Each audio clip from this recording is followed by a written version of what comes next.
Ngayon mga kapatid, we go to the interior part, brother. Ay, sarado. Sarado. Sorry, sarado pala. Engine reveal. S15 kapatid.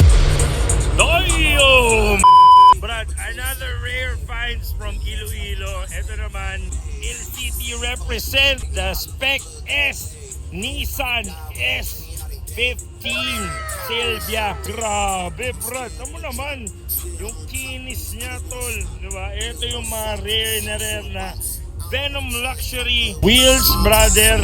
Ibang klase, tol. No? Kung gaano siya kalapad. Ito yung wing na trip ko. Yung salbahing wing yan, brother. Diba? Siyempre, LCD represent. Damn! Oh, boss! Pati pwede makita yung engine. And then, Iloilo Motocross Club, kapatid. Nissan Silvia. The iconic taillights. Hindi ka mag-akamali. Alam mong S15 yan. Pag ganyan yung itsura niya, Brad. So, titignan natin yung engine and then yung interior, Brad. Diba? Super fresh! Oh, we go to the interior part, brother. Ay, sarado. Sorry, sarado pala. Ayun na, pinuksan na ni Bossing. S15 Silvia, kapatid. Kami siding, so sobrang sariwa.